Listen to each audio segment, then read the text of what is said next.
एक महिला दौड़ते हुए हाँफते हुए थाने जाती है। थाने जाने के बाद थाना प्रभारी से कहती है, साहब आप मेरे पति को बचा लीजिए। लेकिन जो महिला होती है इतनी डरी हुई, घबराई हुई, सहमी हुई होती है कि ठीक से वो कुछ कह नहीं पाती है। इसके बाद थाना प्रभारी उससे कहते हैं कि इत्मीनान से बैठो, शांत हो जाओ, शांत होने के बाद सारी कहानी बताओ। इसके बाद महिला चुप हो जाती है। कुछ देर के बाद वो सारी बात बताती है। पुलिस उस महिला की बात सुनकर के तुरंत एक्शन में आ जाती है और अपनी कार्रवाई शुरू करना कर देती है। दोस्तों, ये जो कहानी है आज ही बेहद चौंका देने वाली है, हैरान और परेशान कर देने वाली है। जब आप इस कहानी को पूरा सुनोगे तो यही बोलोगे क्या वाकई हमारे देश के अंदर ऐसा भी हो रहा है। जी हाँ दोस्तों, हो रहा है, बिल्कुल हो रहा है, बड़े ही धड़ल्ले से हो रहा है। लेकिन आप इस वीडियो को सुनकर शेयर जरूर कर देना। हो सकता है कि आपके शेयर करने से कोई और इंसान इसकी चपेट में आने से बच जाए। तो बताते हैं पूरी कहानी विस्तार से। उससे पहले रिक्वेस्ट कि अभी तक आपने हमारे चैनल को सब्सक्राइब नहीं किया है तो सब्सक्राइब करके वीडियो को लाइक कर दीजिए। आदाब, नमस्कार, सत श्री अकाल। बताते हैं पूरी कहानी। दोस्तों, आज की जो कहानी है ये उत्तर प्रदेश के जिला मेरठ का एक परतापुर इलाका पड़ता है, वहीं की है। यहाँ का रहने वाला होता है आकिल। आकिल अपने घर में जाता है। जैसे ही अपने घर में वो दाखिल होता है तुरंत उसके मोबाइल फोन पे एक फोन आता है और फोन करने वाली वो लड़की होती है। अब आकिल उस फोन को रिसीव करता है। उधर से आवाज़ आती है, हेलो। बड़ी ही मीठी आवाज़ होती है, बड़ी ही सुरीली आवाज़ होती है उस लड़की की। वो कहती है, क्या मेरी बात आकिल से हो रही है? तो आकिल कहता है, जी हाँ आपकी बात आकिल से हो रही है, बोलो क्या बात है। तभी लड़की कहती है कि दरअसल कुछ काम है, मैं आपसे मिलना चाहती हूँ। तो लड़का कहता है, अगर आपको कोई काम है तो फ़ोन पे बता दीजिए, मैं आपसे मिल नहीं सकता हूँ। क्योंकि लड़का जो होता है उसने कई ऐसे किस्से कहानियाँ सुन रखी होती है जिसमें लड़कों को फंसाया जाता था। इतनी बात सुनकर के फ़ोन कट कर देता है। लेकिन कट करने के बाद कुछ देर के बाद वो कुछ सोचता है, विचार करता है। तभी दोबारा उसी लड़की के पास फ़ोन करता है। कहता है, आपके पास मेरा नंबर कहाँ से आया? तो वो लड़की बताती है कि मेरी एक फ्रेंड है सिमरन, उसने मुझे ये आपका नंबर दिया है। अब दोनों के बीच में बातचीत शुरू हो जाती है। कुछ देर बात होती है। बात होते होते तो लड़की होती है फ़ोन को काटते हुए कहती है कि मैं आपके पास अब वीडियो कॉल कर रही हूँ। अब लड़का होता है उसका वीडियो कॉल रिसीव करता है। रिसीव करने के बाद उससे बातचीत होती है। अब जब लड़की होती है वीडियो कॉल पे बात कर रही होती है तभी आकिल को भी लगता है क्यों ना इससे मिला जाए, क्योंकि लड़की बेहद ही सुंदर होती है, बेहद खूबसूरत होती है। दोस्तों, इसकी ऐसी खूबसूरती होती है कोई भी आसानी से इसके जाल में फंस सकता था। अब लड़की के लड़के के बीच में बातचीत शुरू हो जाती है। कुछ दिन बात होती है। लड़की होती है इसे पूरी तरीके से अपने कॉन्फिडेंस में ले लेती है, इसका विश्वास जीत लेती है। सब कुछ इससे पूछती है, अपने बारे में सब कुछ बता देती है झूठा करके। और इससे ये भी पूछती कितना कमाते हो, कितना बैंक बैलेंस है, क्या कारोबार है, सब कुछ आकिल भी उसे बता देता है। अब आकिल को भी लगता है कि लड़की सीधी सादी है, अच्छी है, फ्रॉड नहीं है, धोखेबाज नहीं होगी।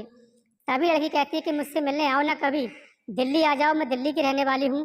तो आकिल कहता है कि मैं दिल्ली तो नहीं आ सकता हूँ। तभी लड़की कहती है, कोई बात नहीं, मैं मेरठ आ जाती हूँ, तुम मुझसे मिलो कहीं पर एक बार। अब इनका मिलने का प्लान तय हो जाता है।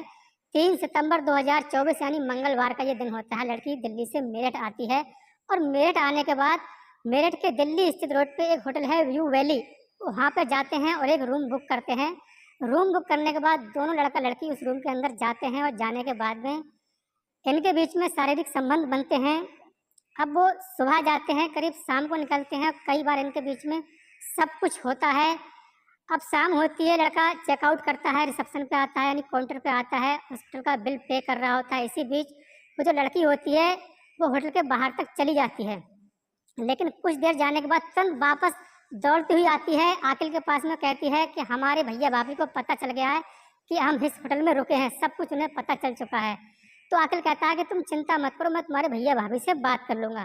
कहता कहाँ पे है तुम्हारे भैया भाभी? तो लड़की बताती है कि बाहर कार खड़ी है, उसी के अंदर सब लोग मौजूद हैं। दोस्तों, उस कार के अंदर कुछ लड़के होते हैं और एक लड़की मौजूद होती है। आकिल उस कार के करीब जाता है, कुछ उनसे बात कर ही पाता। इसी बीच जो सब लोग कार से उतरते हैं और उसको जबरन कार में बिठा लेते हैं और बिठा लेने के बाद उस कार को वो चलाना शुरू कर देते हैं। तभी उसमें से कुछ लड़के जो बैठे होते हैं कहते हैं कि तुमने इस लड़की के साथ में रेप किया है, तुमने इसका बलात्कार किया है, अब तुम्हें सजा दिलवाई जाएगी, तुम्हारे खिलाफ मुकदमा दर्ज किया जाएगा रेप का। अब चलते हैं थाने। इतनी बात सुनकर जो आकिल होता है घबरा जाता है। कहता है मैंने कोई रेप नहीं किया है, बल्कि सब कुछ इसकी और हमारी मर्जी से हुआ है, मैं इस लड़की से प्यार करता हूँ। तो वो लोग कहते हैं कोई प्यार व्यार नहीं है, तुमने रेप ही किया है, हमारे पास बाकायदा इस चीज़ का वीडियो भी है, अब तुम्हें जेल जाना ही पड़ेगा। अब उसके साथ मारपीट शुरू कर देते हैं और थाने की तरफ कार को मोड़ देते हैं। लेकिन जब कार थाने की तरफ मुड़ जाती है तभी आकिल घबरा जाता है। घबराते हुए कहता है कि आप मुझसे सुलह कर लो, कुछ पैसे मैं आपको दे सकता हूँ। तभी फिर वो लोग कहते हैं कितने पैसे आप हमें दे सकते हो?